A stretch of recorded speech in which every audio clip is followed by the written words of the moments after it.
सभी लोग बहुत अच्छे होंगे, मैं भी बहुत अच्छी हूँ। तो आज हम आपको लेके चलते हैं मंदिर। जी हाँ, ये मंदिर है रोहिणी प्रीतमपुरा में। जो लोग दिल्ली में रहते हैं उन्हें सबको पता होगा, और जो दिल्ली के बाहर अगर कोई ब्लॉग देखते हैं तो मैं उनके लिए बता देती हूँ। ये दिल्ली में रोहिणी है, रोहिणी के पास प्रीतमपुरा पड़ता है, वहीं पर ये शिव जी का मंदिर है। तो काफ़ी मान्यता है इस मंदिर में, और अक्सर मैं इस मंदिर में जाती रहती हूँ। तो सोचा क्यों ना अब हम व्लॉगिंग करने लग गए हैं तो मैं भी आपको इस मंदिर के दर्शन करा देती हूँ। तो ये शिव जी का मंदिर है। तो यहाँ से हम लोग ऊपर सीढ़ियाँ चढ़ के जाते हैं, और बाहर मतलब जूते चप्पल का स्टैंड वगैरह सब कुछ है।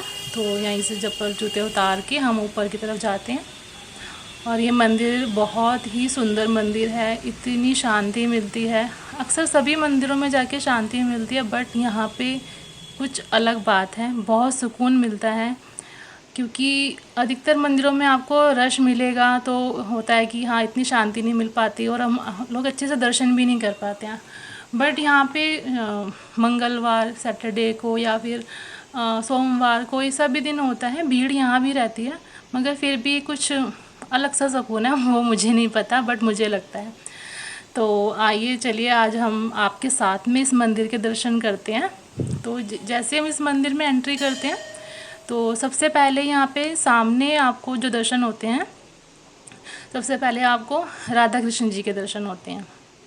जी हाँ जी, मेन मूर्ति यहाँ पे राधा कृष्ण जी की है।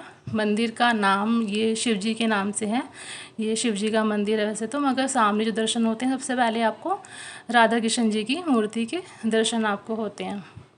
तो बहुत ही सुंदर इनका स्वरूप यहाँ पे बनाया हुआ है। तो और इसके साइड में यहाँ पे हनुमान जी का मंदिर है, और हनुमान जी का मंदिर, हर मंदिर में हनुमान जी हर मंदिर में स्थापित होते हैं, बट यहाँ पे कुछ डिफरेंट ये है कि आपने सुना होगा कि दक्षिण मुखी जो हनुमान जी होते हैं ना, वो सब जगह नहीं होते, यहाँ पे दक्षिण मुखी हैं। और यहाँ पे हम आ गए हैं शेरावाली माता जी के पास में, और यहाँ पे बहुत ही सुंदर माँ की मूर्ति है, बहुत ही सुंदर लगती है यहाँ पे माँ की मूर्ति। जब हम देखते हैं तो ऐसा लगता है साक्षात माँ ही सामने बैठी हुई हैं, बहुत ही सुंदर मूर्ति है। यहाँ पे सामने दुर्गा चालीसा लिखा हुआ है, आराम से आप बैठिए, यहाँ पे दुर्गा चालीसा पढ़िए, माँ के दर्शन कीजिए, कोई मनाही नहीं है, आप जितनी मर्जी देर यहाँ पे बैठिए, कोई यहाँ पे मना नहीं करता। मतलब और मंदिरों में होता है कि जल्दी जल्दी बाहर निकाल देते हैं दर्शन करा के, मगर यहाँ पे ऐसा नहीं है, यहाँ पे आराम से आप बैठिए जितनी देर आपका मन करता है। ये हनुमान जी के दर्शन हम कर रहे हैं सामने। और यहाँ पे मंदिर में स्पेशल ये है, हनुमान जी की मूर्ति में मैंने आपको बताया था कि ये दक्षिण मुखी हनुमान जी हैं यहाँ पे, जो कि हर जगह नहीं होते, कहीं कहीं पर होते हैं। इसकी स्टोरी आपको आगे मैं पंडित जी से ही सुनवाऊँगी, अभी आप आगे व्लॉग में आगे बने रहिएगा, वो बताएँ। और आगे देखिए गाइज़, यहाँ पर हम आए हैं माँ काली की मूर्ति के सामने। बहुत ही सुंदर मूर्ति है, आप देखिए यहाँ पे माँ काली अपने रुद्र रूप में थी यहाँ पे, और शिव जी नीचे उनको शांत करते हुए, जो आप सबको स्टोरी पता होगी यहाँ पे कि एक बार राक्षसों का संहार करते हुए माँ काली अपने रुद्र रूप में इतनी उग्र हो गई थी कि तीनों लोग कांप उठे थे, देवता भयभीत होने लगे। भगवान शिव जी के पास पहुँचे, शिव जी ने माँ को शांत करने के लिए एक अनोखा रूप लिया था, और वो खुद युद्ध भूमि में जाके स्वयं नीचे भूमि पे लेट गए थे, और माँ काली अपने नृत्य में आगे बढ़ती चली गई, और अनजाने में शिव जी के वश पर उन्होंने पैर रख दिया। तभी उन्हें एहसास हुआ कि उन्होंने अपने प्रिय शिव जी का अपमान कर दिया। तो माँ क्रोध में तुरंत शांत हो गई और अपनी जिह्वा बाहर निकाल ली और लज्जा से सिर झुका लिया। तो यही वो आपको दृश्य दिखेगा यहाँ पे। और यहाँ पे हम आगे चलते हैं, माँ गायत्री मंत्र है यहाँ पे, और यहाँ साइड में आपने जो देखा होगा ये गौ माता का एक दान पात्र था यहाँ पे, जिसकी भी जैसी भी श्रद्धा है, जो भी आप अपना दान करना चाहते हैं सीधा वो गौ माता के पास ही जाता है। यहाँ पे इनकी गौशाला भी है। तो आगे हम चलते हैं ऊपर, यहाँ पे साइड में ऊपर सीढ़ियाँ चढ़ के हैं शिव जी का मंदिर। तो शिव जी का मंदिर अलग से यहाँ पे बना हुआ है यहाँ पे, और यहाँ पे भी बहुत अच्छा लगता है जाओ तो। यहाँ स्टार्टिंग में शीतला माता जी का मंदिर है, उसके साथ में ही आपको शिव जी की शिव परिवार की मतलब दर्शन होंगे। इसमें शिव जी, पार्वती जी और गणेश जी हैं। ये आप देख रहे हैं सामने शिव परिवार, और साथ ही यहाँ पे महामृत्युंजय मंत्र ओम त्र्यंबकम यजामहे सुगंधिं पुष्टिवर्धनम उर्वारुकमिव बंधना मृत्योर्मोक्षयमामृतात्। और फिर गैस यहाँ पे स्टार्ट हो जाते हैं। ये 12 ज्योतिर्लिंग के यहाँ पे फ़ोटो लगाई हुई हैं। आप यहाँ पे ये 12 ज्योतिर्लिंग के दर्शन कर सकते हैं और आप एक एक करके दर्शन करिए आगे।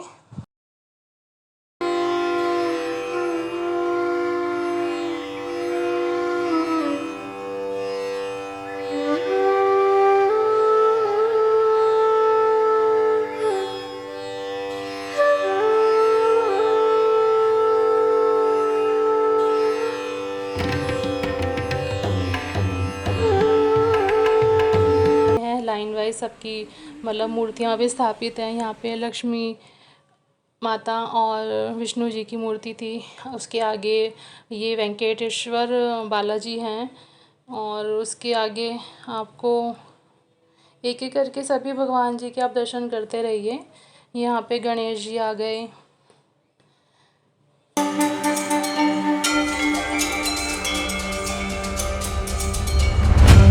संतोषी जी के दर्शन कर सकते हैं। ये बहुत ही खूबसूरत राम दरबार और उसकी मंदिर की ये बैक साइड में जाके फिर आपको ये साईं बाबा जी के मंदिर और ये शनि मंदिर आपको मिलेंगे। यहाँ पे आपको शनि महाराज जी के दर्शन होंगे और यहाँ पर आप नवग्रहों की भी बहुत अच्छे से दर्शन कर सकते हैं। बहुत ही सुंदर मंदिर बना हुआ है। आप एक बार ज़रूर जाइएगा यहाँ पर, अगर आप लोग आसपास में रहते हैं तो ज़रूर जाइएगा। और उसके बाद में यहाँ पे आप बैठ के कोई भी पाठ कर सकते हैं। सभी तरीके की बुक्स यहाँ पे अवेलेबल हैं, चाहे सुंदरकांड पाठ हो या फिर आप हनुमान चालीसा भी पढ़ सकते हैं, शिव चालीसा, दुर्गा चालीसा, कोई भी पाठ आप आराम से यहाँ पे बैठ के कर सकते हैं। उसके बाद हम लोग फिर से दोबारा से हनुमान जी के पास आ गए थे और यहाँ पे पंडित जी अभी थोड़ा सा बिज़ी थे तो हमने कहा चलो थोड़ा सा वेट कर लेते हैं। वो अभी प्रसाद चढ़ा रहे थे। यहाँ पे देखो जो भी लोगों की मनोकामना होती है अधिकतर मैंने देखा है सबकी पूरी हो जाती है और यहाँ पे लोग दर्शन करने दोबारा आते हैं और जैसे जिसकी श्रद्धा है वो लोग अपना यहाँ पे जो बोल के जाते हैं वो चढ़ावा चढ़ाते हैं। तो आगे हम पंडित जी से सुनते हैं। ठाकुर जी के पास रहते हैं ना तो कुछ ना कुछ अनुभव होते जरूर हैं, कुछ ना कुछ चमत्कार भी दिखते हैं। संसार के लोगों के साथ रहते हैं तब भी कुछ ना कुछ दिखता है। तो हम भगवान के साथ दिखेंगे तो क्यों नहीं हमको दिखेगा। 16-17 साल से हम इस ठाकुर की सेवा कर रहे हैं और राधा जी का हमने अनुभव किया। अच्छा, बताइए। राधा जी का अनुभव हमने ये किया है कि हमने राधा जी के जो चंद्रिका है ना, ये ऊपर वाली मुकुट जिसको बोलते हैं, जी, तो उसमें क्या है कि हमने मोर को नाचते हुए देखा है। अच्छा। और ये पहले आज से 10-12 साल पहले की बात है। देखो अनुभव कभी कभी होता है, रोज नहीं होता। 10-12 साल पहले की बात है। तो हमको ऐसा लगा तो कोई बेचारे आए थे, कोई चैनल वाली थे तो उन्होंने भी उसको सब जगह दिखाया। अच्छा। तो उनको दिखा नहीं। अब ये ठाकुर जी के परकर को जो देखेगा, जो ठाकुर जी के समर्पण में रहेगा उसी को तो दिखेगा, अन्य व्यक्ति को थोड़ी दिखता है। हाँ, इतना है कि यहाँ पर प्रत्येक मूर्ति और प्रतिष्ठित और बड़ी ही मतलब चमत्कारी है। हनुमान जी की बात करो तो आप हनुमान जी की बात में तो ये है कि ये दक्षिणमुखी हनुमान है। इनकी पूजा करने से प्रत्येक हमारी जो बात है वो पूर्ण होती है। दक्षिणमुखी हनुमान कहीं मिलते हैं तो ये हनुमान जी हमारी सभी मनोकामना को पूरा करते हैं। ऐसा हमने बाबा का। और फिर आप लोग आते हैं, सब लोग भक्तों लोग आते हैं अपनी मनोकामना को लेकर के। तो हमने तो देख रहे हैं, अनुभव कर रहे हैं। 15-17 साल से कि हर एक की सफलता मिल रही है, हर एक को सफलता मिल रही है। तो ऐसा हमारा अनुभव है। सुंदरकांड में ना हनुमान जी का चरित्र गुरु इसलिए उसको सुंदरकांड बोलते हैं, जी। क्योंकि राम जी के लिए बहुत सुंदर सुंदर आती है उसमें। तो दक्षिण दिशा की ओर गमन किया हनुमान जी ने, श्रीलंका, लंका की तरफ। दक्षिण की ओर गमन किया। और दक्षिण में जितने भी राक्षस थे, उनका अगर सब हनुमान जी मुड़ गए दक्षिण की दिशा में तो सारे राक्षसों का विनाश हो गया था, है नहीं। और एक सुंदरकांड में एक अर्धाली आती है, तुलसीदास जी ने जो है कि कवन सो काज कठिन जगमाही जो नहीं हो प्राप्त न पाए। हनुमान जी महाराज ऐसा कौन सा कार्य है जो आप उसको पूरा नहीं कर सकते? कठिन से कठिन कार्य को भी आप पूर्ण कर देते हैं। और उसमें भी आप जिस दक्षिण दिशा में आप मुँह करके खड़े हों तो उसकी तो आप बहुत जल्दी ही मतलब जो है काम क्रोध मद लोभ सब नाथ नरक के पंथ, ये काम क्रोध में जो हमारे जो निशाचर बैठे हुए हैं अंदर, इन सबको मार देते हैं वो। और भौतिक युग के हिसाब से भी जो भी अराजकता फैलाने वाले लोग हैं और उनका भी जो है विनाश करते हैं। ऐसा महत्व है दक्षिण मुखी हनुमान का, कुछ ज़्यादा ही प्रभाव है। बहुत बढ़िया।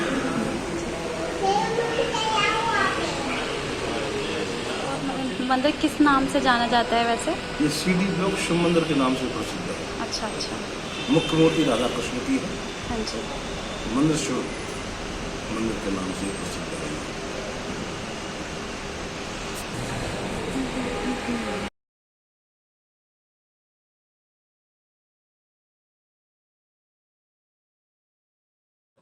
जी, अभी हमने सुना पंडित जी ने बहुत ही सुंदर बातें हमें इस मंदिर के लिए बताई। वो बहुत छोटे से यहाँ पे सेवा कर रहे हैं, उन्होंने बताया और यहाँ के चमत्कार भी बताए।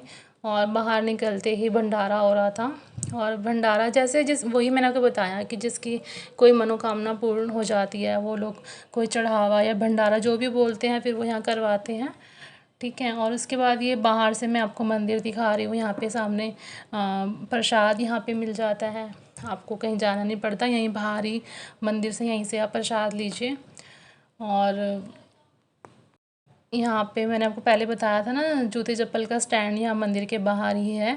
और आराम से कोई यहाँ पे कोई चार्जेस वगैरह भी नहीं है, आप आराम से अपने जूते चप्पल यहाँ पे उतारिए, अपने हाथ धोइए और उसके बाद में अच्छे से आप मंदिर के दर्शन करिए। तो गाइज़ यहाँ पर आप मंदिर ज़रूर आइएगा। ये सीडी ब्लॉक पड़ता है प्रीतमपुरा में, अभी आपको पंडित जी ने बता ही दिया था। तो चलिए आगे आगे जब भी हम किसी मंदिर में दर्शन करने जाएंगे तो और मंदिर आपको दिखाएंगे। तब तक के लिए राधे राधे।